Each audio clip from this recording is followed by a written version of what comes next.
If you ask someone from the younger generation what their dream car is, odds are they're probably going to say something like an RX-7 or a Supra or a Skyline.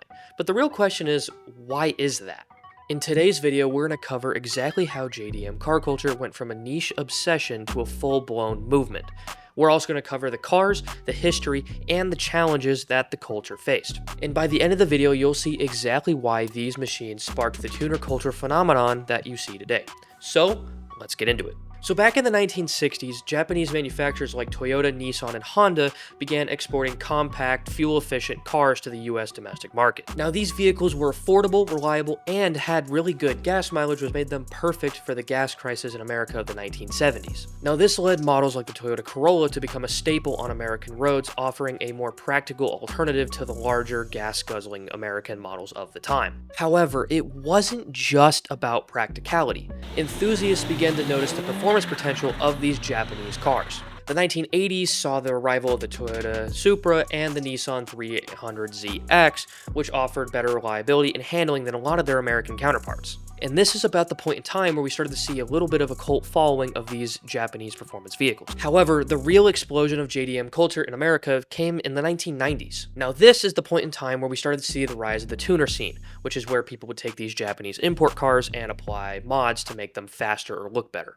And on top of that, the 1990s also began the origins of street racing, drifting, and car meets, which led more and more people to recognize and understand the popularity of these cars. The 1990s also led to the most iconic cars in JDM culture history, the Nissan Skyline, R32, R33, and R34, as well as the Toyota Supra Mark IV, the Mazda RX-7 FD, and many more.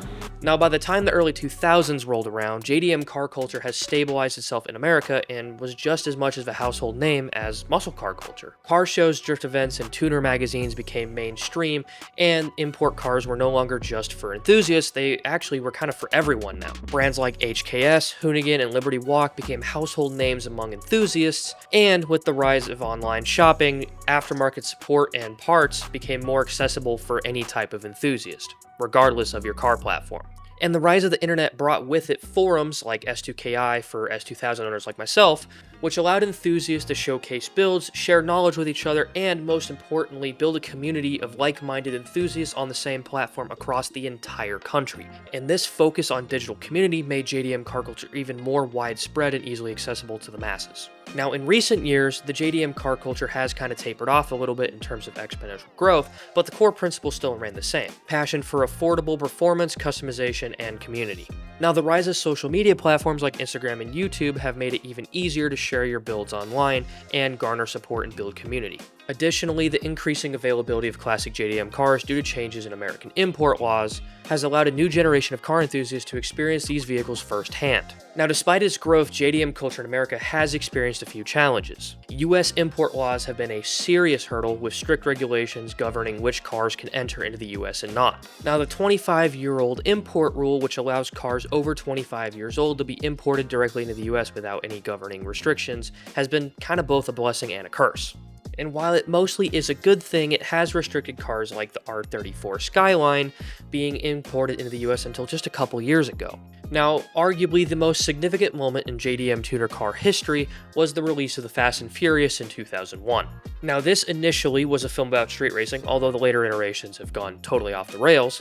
This film brought street racing and tuner culture to the average American and portrayed it in kind of a fun, lighthearted way. Now, this movie sparked a huge surge in interest in car culture and led to aftermarket parts and import cars being bought way more frequently after its release. The cultural shift was further solidified by the success of the subsequent films, which continued to showcase popular JDM cars in the market at that time. Now, the film had more than just JDM implications. It also sparked a widespread interest in automotive filmmaking in general, and subsequently led to films in the early 2010s like Need for Speed. JDM car culture has come a very long way in America. Starting from small import cars and making its way to iconic street cars, it's left a very lasting culture in American automotive history. And today, its influence can be seen everywhere. From car shows to social media and movies, it continues to inspire a new generation of builders, enthusiasts, and racers. Alright guys, I hope you enjoyed the video. My name is Nolan, and it's my mission to tell stories about cars and car culture, so if that's something you're interested in, be sure to subscribe subscribe to the channel, I would really appreciate it. But if you want to watch my video on how to make dynamic car videos all by yourself, then click on this video right here, and I will be sure to see you guys in the next one.